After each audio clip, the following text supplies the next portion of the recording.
I'd like to welcome you to Align and Redesign, a model for innovating education service delivery.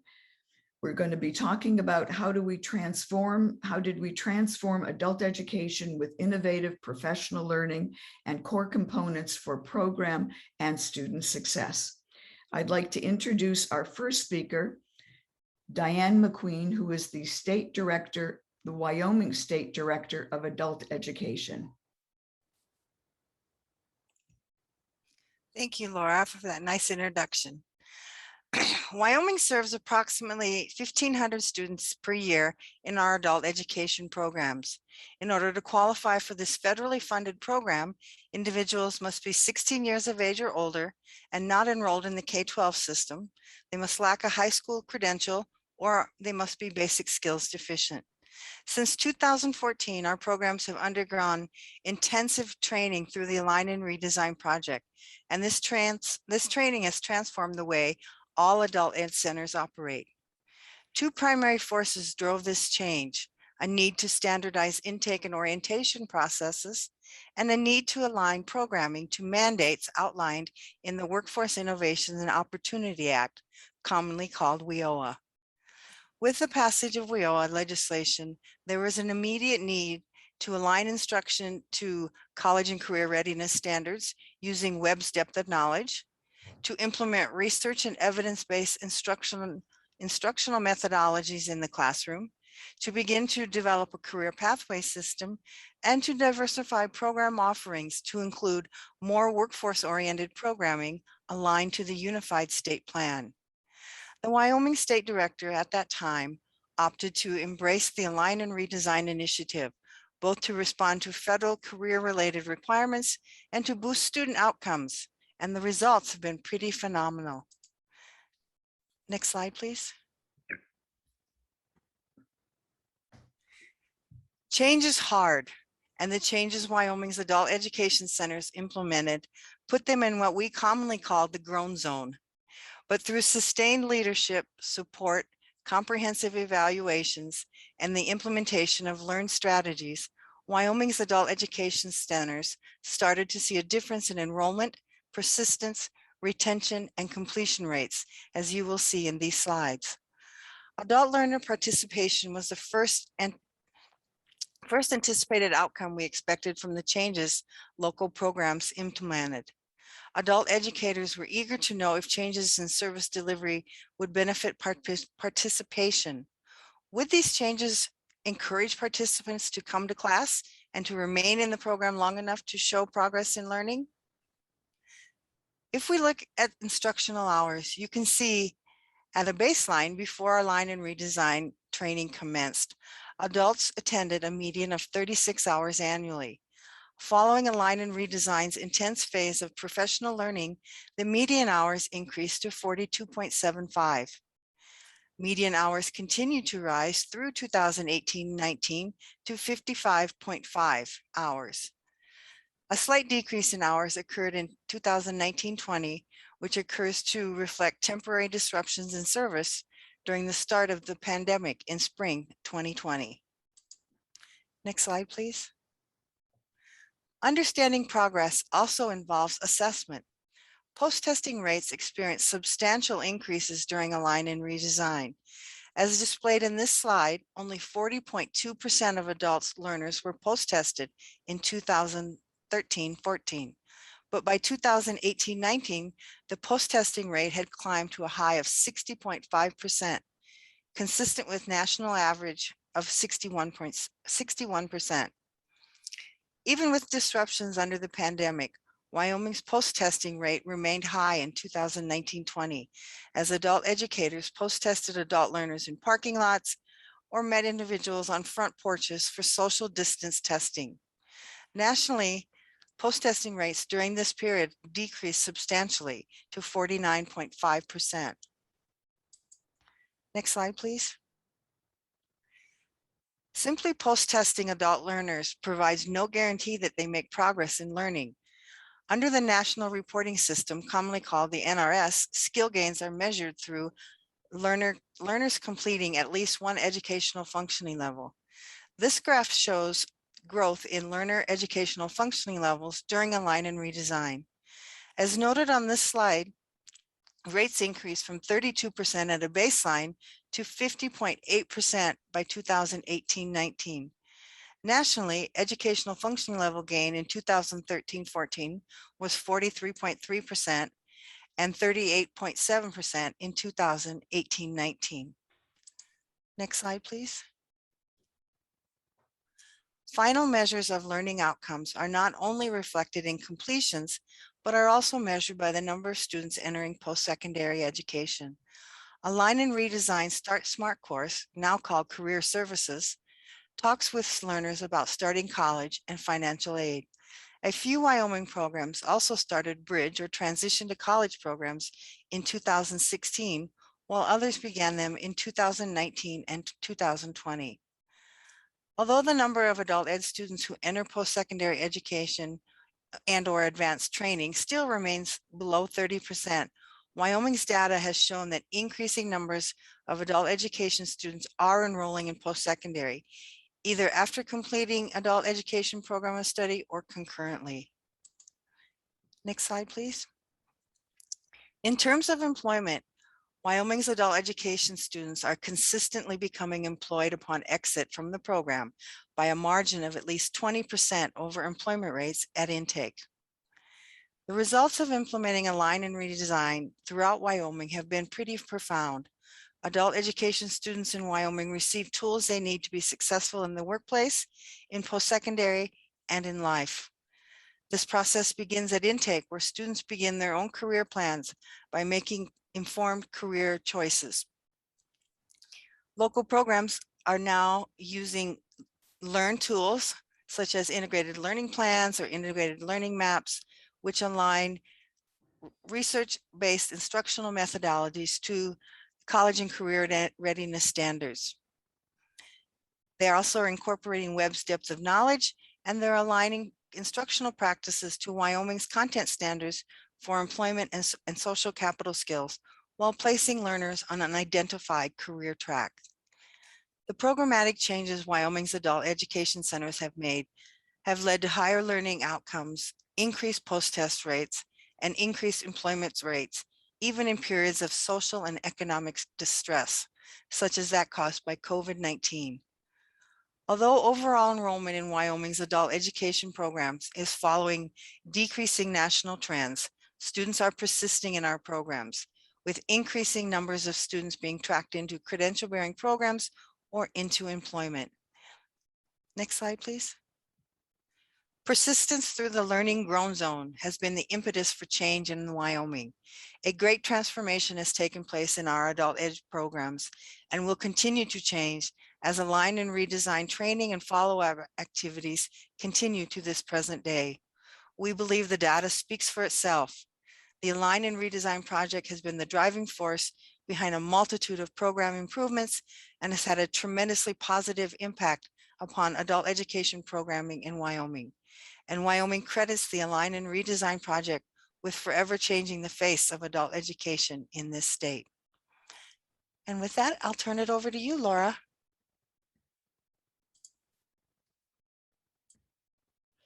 Thank you, Diane. I'm always impressed when I look at all of the data that's been collected and how we've actually can show that the dramatic changes that we made had a significant impact on our students and our students' lives. So education in the United States is just not very impressive right now. PIOC studies show that we're really at about, the 14th, 15th, 16th, maybe 17th best education system in the world.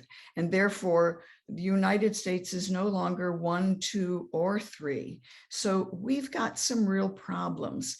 And Albert Einstein, one of my very favorite people who have made major statements about life and living, talks about that the way that we are thinking about education needs to be changed. And if we don't change our thinking about education, we're going to continue to have the same problems that we've always had. Bertrand Russell said that change is one thing, and we know that change has been happening in education forever in this country, but real progress has not been noted. As a matter of fact, it seems and appears to be getting worse rather than better.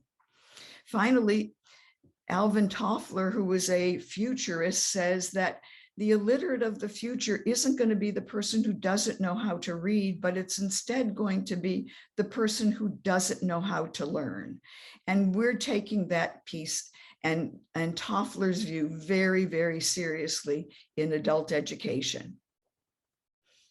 Buckminster Fuller said you can never change things by fighting an existing reality. And I know that. I spent at least 15 years of my life trying to change how education programs run, but we couldn't change them. What we needed to do was build a whole new model that made the old model obsolete.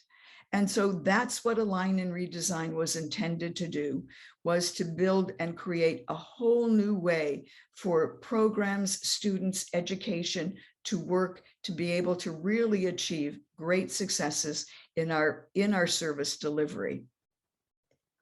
We know that the chief purpose of our organization is clearly not to perpetuate our organization, but sometimes I'm wondering about that in education, and I hope you are too. So Align and Redesign takes what's trending in education and transformation, and it includes evidence-based research. I've got data, and there's more research than just mine that has been over the last 50 years about what could begin to be different and how to begin working differently in schools. We've had wisdom from engaging local programs as they've looked at redeveloping and rethinking their infrastructure to be able to practically and effectively implement new practices in education. We've been delivering a real proven track record with the components of Align and Redesign for the last 15 years in programs all over this country and in many countries in Europe. But the basic thing that we knew about Align and Redesign is we needed to make a big shift. And the shift was from focusing on teaching to focusing on hosting learning. That's a shift. Shifting from management and compliancy by administrators to looking at how do we develop strong leadership at all levels in education.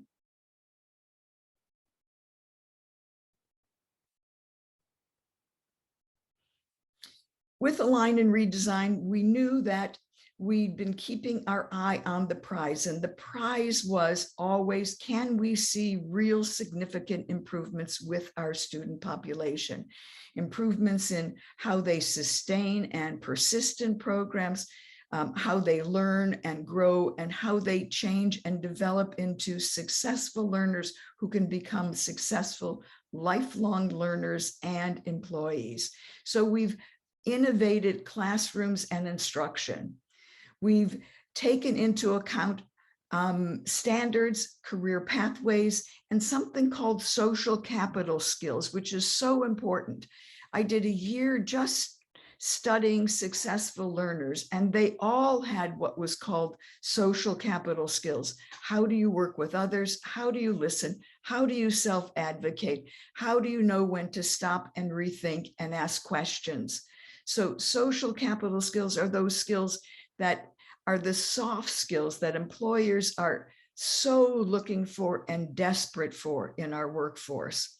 We were transforming all levels of staff with new knowledge, new skills, and new tools. So it wasn't just the instructors who were taking the tools and knowledge, but administrators on how did they work within their organization, what was their role and function, and how did they best engage their staff to co-create answers and solutions to problems that they were having.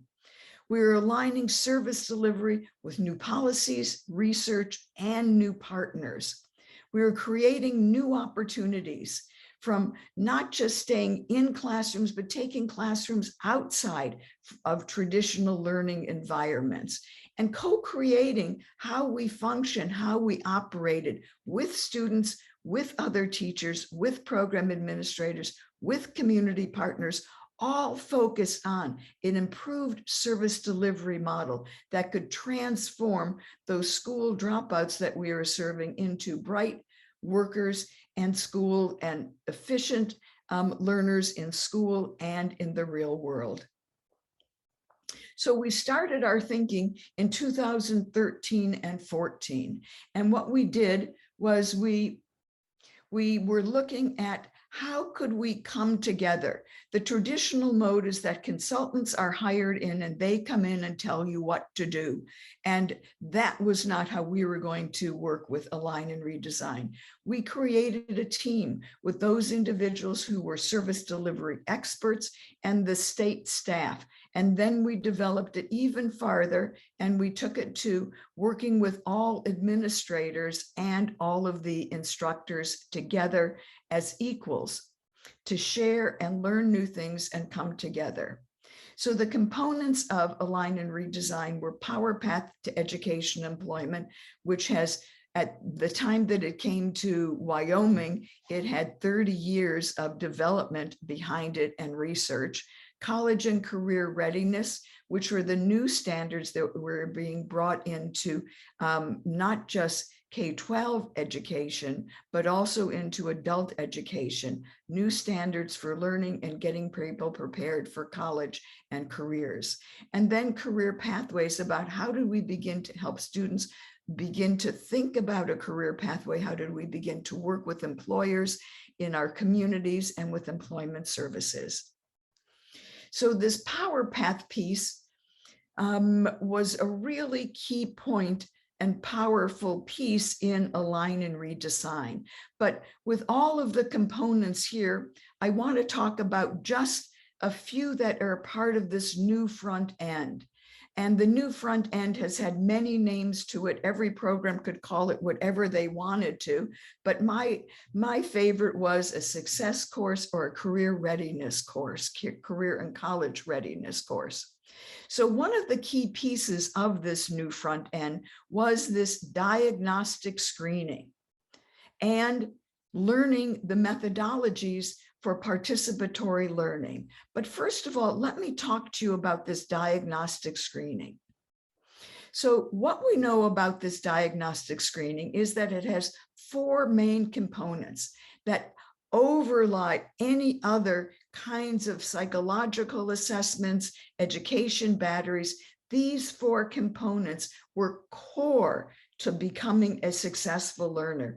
And what we found was that these were huge issues with the people who dropped out of school because it didn't work for them.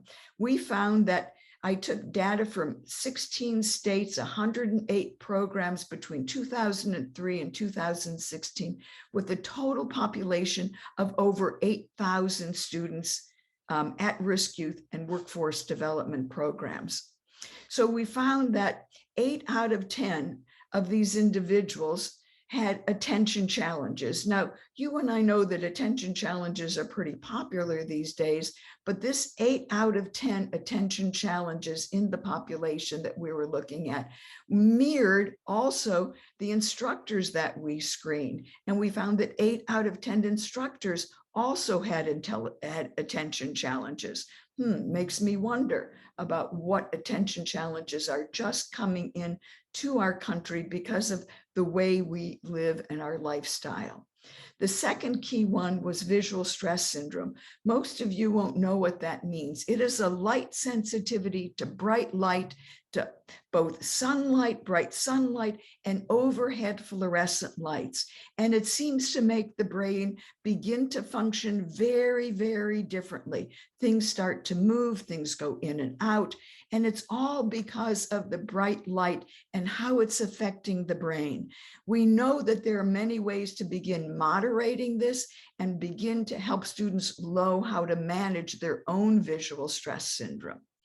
We have 5 out of 5 of our adult learners at-risk students and workforce development individuals, they had visual function issues. And these vision function issues were not just distant. Those seemed to be corrected already by glasses or just regular near vision, but it was something different. It was about how the two eyes functioned together, how they worked together, and how they could move together. So we found that this was a huge issue with our learners that would impact not just reading and decoding, but it clearly impacted comprehension and reading of sustained reading for comprehension. The eyes just wouldn't work for any sustained reading. And the last thing that we checked for were auditory functions. And we found that 4 out of 10 of our students, our at-risk youth and our workforce development participants also had this incredible loss of hearing. And when I went back and looked at our earlier data, it was consistent. So these are all issues that weren't just suddenly happening at, in high school or in middle school, but they were all happening in elementary school. And these were the issues that in first and second grade, if we knew about them, our students would have been much different than they ended up in K-12 systems. And what's important about this, we found this for individuals who were reading at low, medium, and high levels, all had these same kinds of issues as individuals who left school. And what did this screening then mean? So when we screened Wyoming students in their front-end course, their new front-end course, we saw that those who were screened were given were explained about what was happening and why they were struggling learning, and were trained to use different adaptations and strategies, that their mean hours increased enormously over the years of 13, 14 to 15, 16, and then to 16, 17, when we had lower number of students in programs in Wyoming. So these screenings are really core to starting your students out on the right foot in any education program, but specifically for adult education programs. We also talked in that big scheme of PowerPath are these participatory learning methodologies that we didn't devise, that we didn't create, but instead we borrowed. So these are Circle, Open Space, World Cafe, Appreciative Inquiry are being used in Fortune 500 companies, in organizations, in all kinds of organizations. But what I found was these were the perfect methodologies for education. And in this education round, we know that it has been remarkable how it's changed teachers from being teachers who were the knowledge holders to teachers who were the hosts of learning. And these methodologies certainly are appropriate in any education system at any level.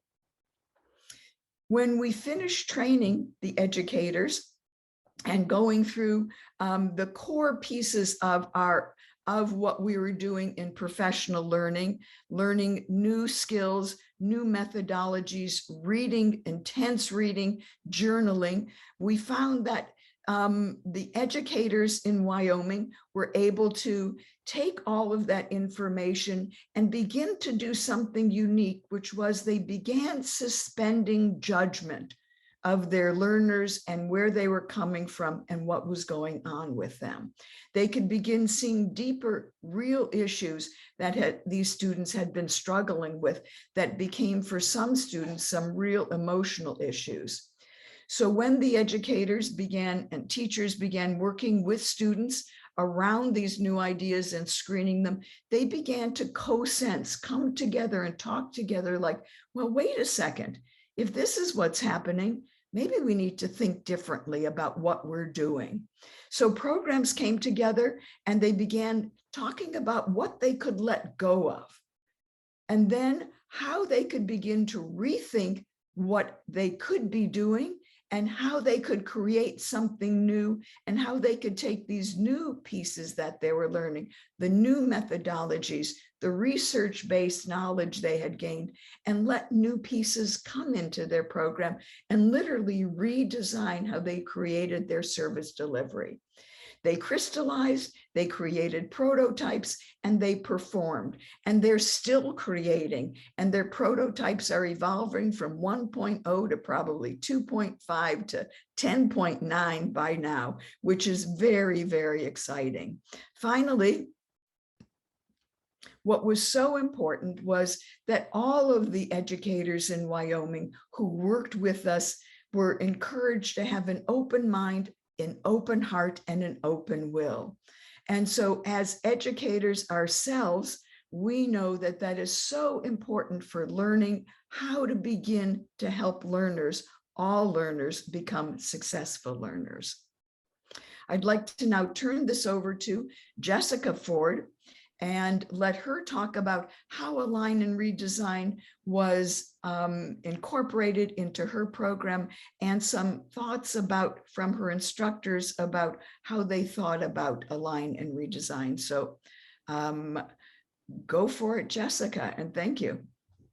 Thanks, Laura. So as Laura said, I'm Jessica Ford, and I've been in charge of an adult education program on the Albany County campus of Laramie County Community College since December of 2016.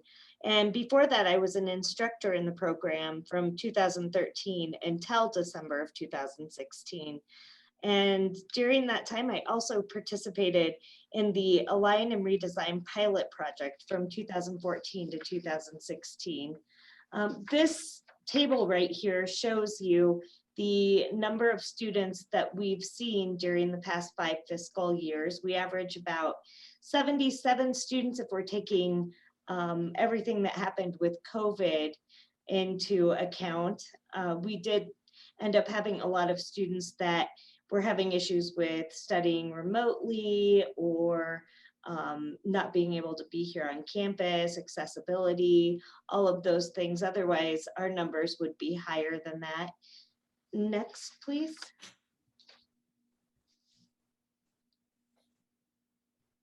So this next table shows you our measurable skills gains based on the past 5 fiscal years. Like I said, in 2016, I took over this program. We were sitting at about 10% at that time of measurable skills gains. And when I came in, I started making sure everyone was following all of the Align and Redesign pieces as instructors in their classrooms. And as you can see, we have had a pretty good success rate in our program. And so that I attribute a lot to Align and Redesign. Next. So I have a couple testimonials from my instructors here on the Albany County campus. And one of them is in regards to Align and Redesign. And one instructor said, Align and Redesign has changed the way students interact with each other while learning. Open Circle has given me and my students many beneficial aspects. It has given us the ability to get to know each other in a comfortable way. It has always given us a great way to review prior topics and to continue working on topics that are giving them troubles. Cafe has been a great resource to my class. Cafe is a great way for my students to express and organize their own teaching styles. This aspect of Align and Redesign has really improved their ability to teach and help fellow students on topics they feel confident in. And they went on to say, I love seeing students come up with new ideas. Next. This testimonial is an instructor's opinion on PowerPath. And according to the instructor, they said that PowerPath is one of the most powerful and useful tools I use with my students. The idea of identifying challenges shows my students that we all face issues and can move past them.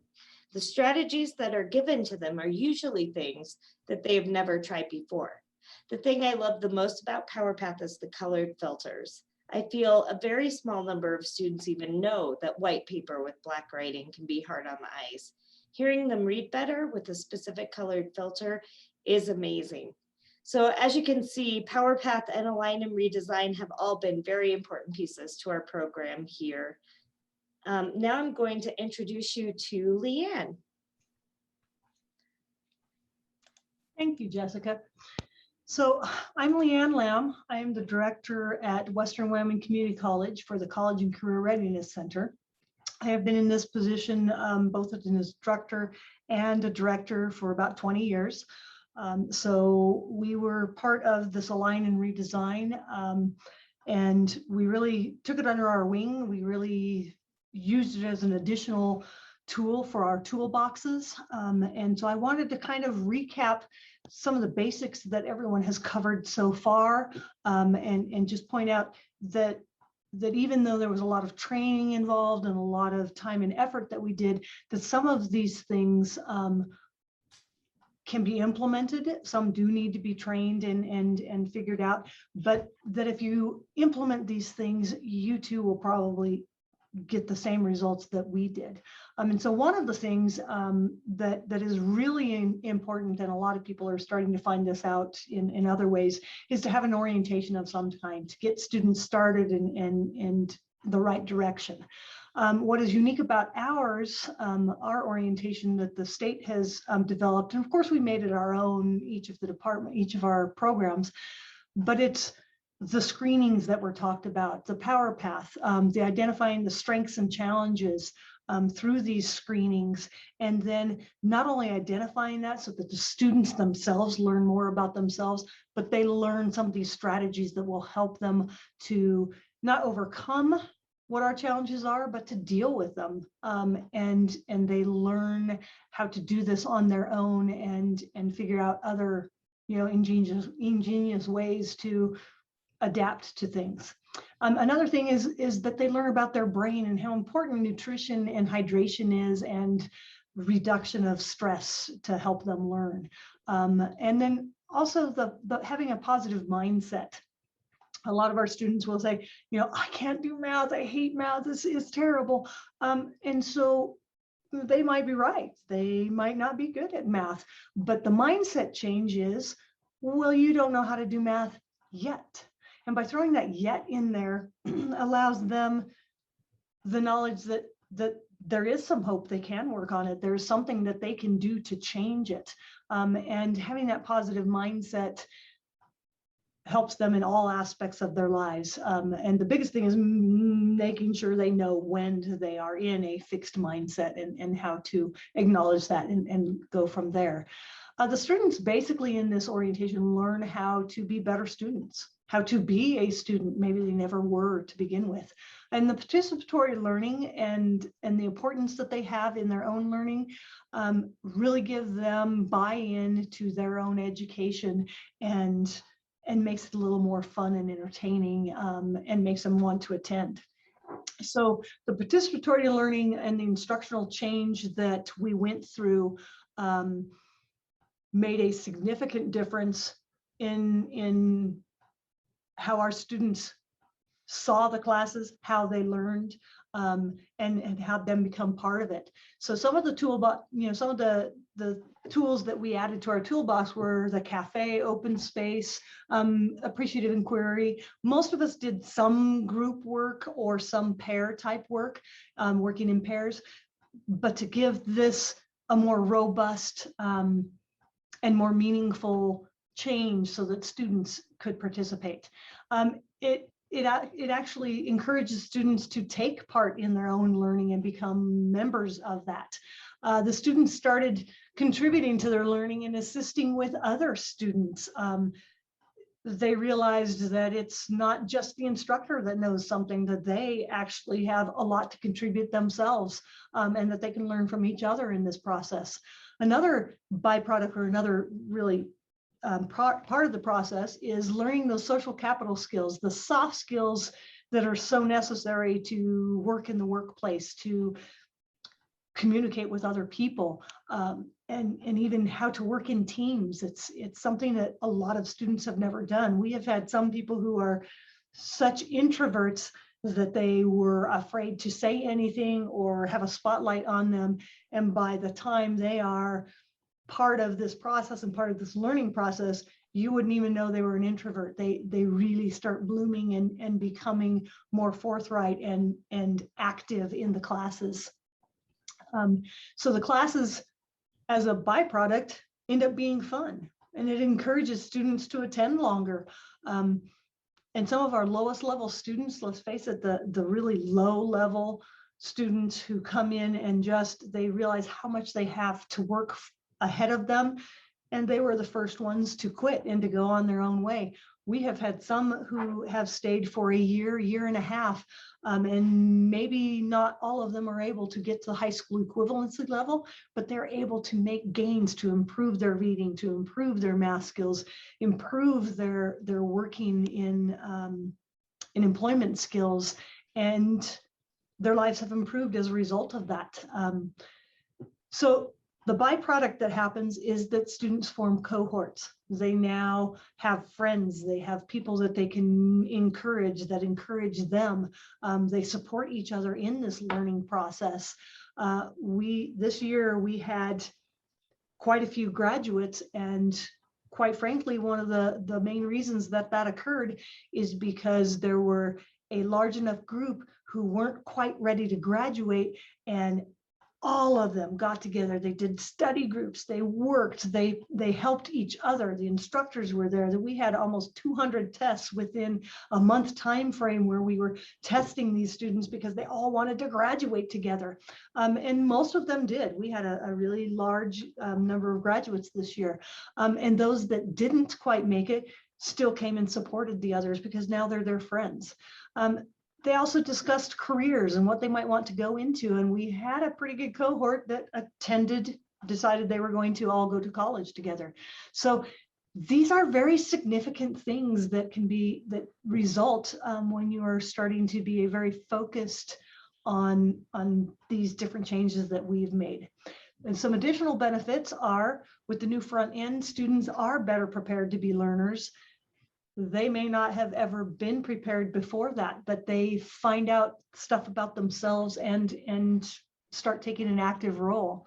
The number of instructional hours increased because students formed these cohorts and instructors engaged the students in the classroom. So they got to be part of the learning process and had fun, or at least it wasn't the standard, oh, I have to go to school type thing. They actually bought into this learning process. And as a result of the number of hours increasing that they are attending classes, then their skills are going to go up. So our measurable skills gain that we're required by the federal government went up significantly, as were shown in previous slides. So I didn't show you the specifics on mine, but mine are very similar to the statewide programs. And our programs have increased our high school equivalency completion numbers and entry into post-secondary schools. So the overall changes that the state has made with this Align and Redesign has made a significant impact on both our state programs and our students' lives. So we encourage you to at least pursue some of these major things and ask questions if not. And I'll turn it back over to Laura to finish up. Thank you, Leanne. Thank you, Jessica. And thank you, Diane. What a lot of information quickly. So I think what Align and Redesign looks to create are not classrooms, but learning communities. And in those communities, everyone is equal and everyone is learning. And we have only people who've learned how to be successful students. So I think that's important, and every student can learn to be a successful student. I love this little Hopi elders speak, and it said, we are the ones that we've been waiting for. And I think now in this country and the divisions that we're seeing, it's time that we begin to come back to education and learning. And how do we build the people for our future who can work together, talk together, have differences, and still move forward together? So we are the ones that we've been waiting for, and it really starts in education and school, not in adult education, but it starts in preschool, it starts in primary school, middle school, and into high school, to begin to shift and change. Align and redesign may not be your answer, but I would hope that you would begin thinking about what is your answer. And it has to be different, and we need to be thinking differently, just as Albert Einstein said. So I wish you well. If you have any questions or comments, we'd love to be in touch with you. If you'd like a copy of the slides, we'd be happy to share with you. Get in touch with either myself, Diane, Leanne, or Jessica, and we're happy to help you move forward with transforming your education system into something that really works for all students to become good learners, good citizens, good Americans, and good employees. Thank you so much.